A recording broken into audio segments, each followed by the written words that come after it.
نحمدہ ونصلی ونسلم علی رسولہ النبی الکریم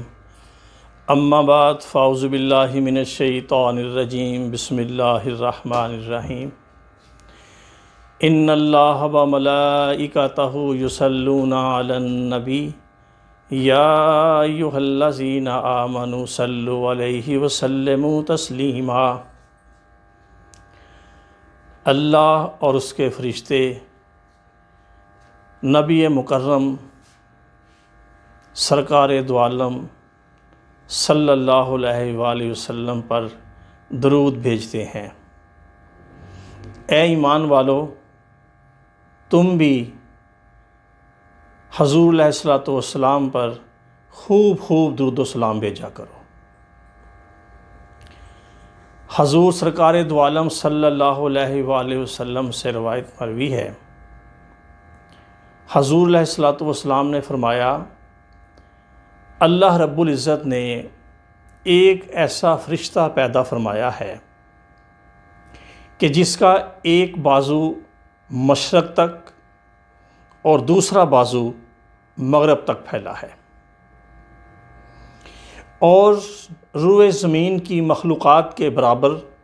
اس کے پر ہیں۔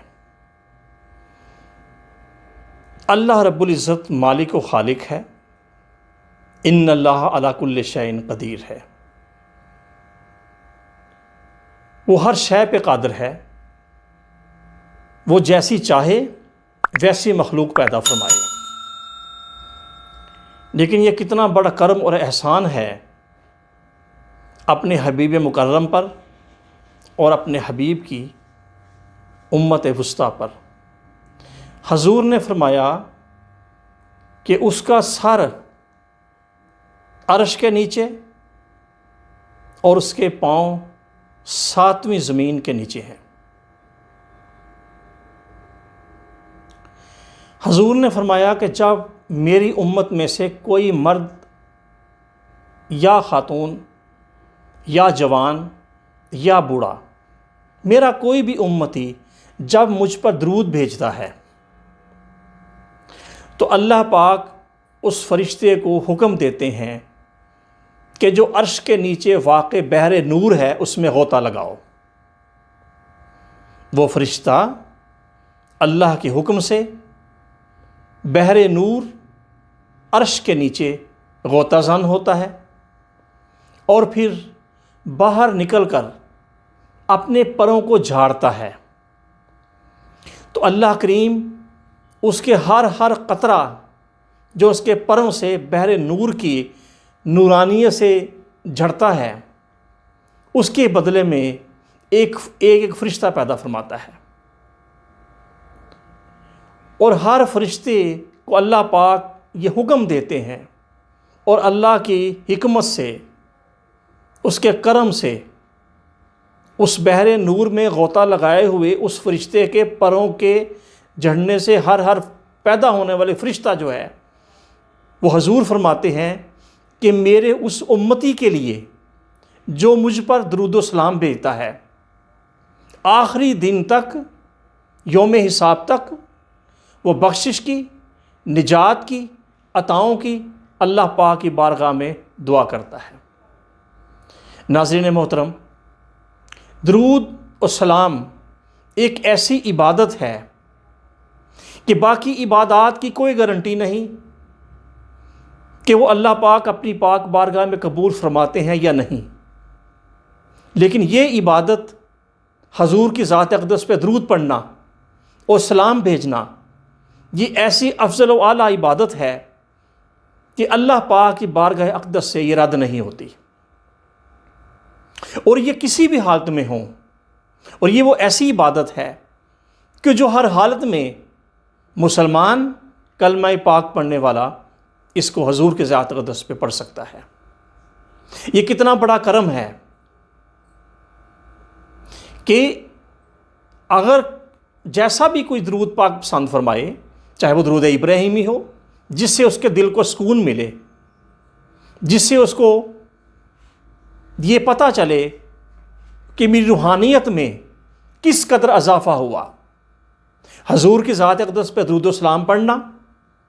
اللہ پاک کی بارگاہ اقدس میں بہت قبولیت کا باعث ہے، اللہ پاک کو بہت قبول ہے، بہت پسند ہے،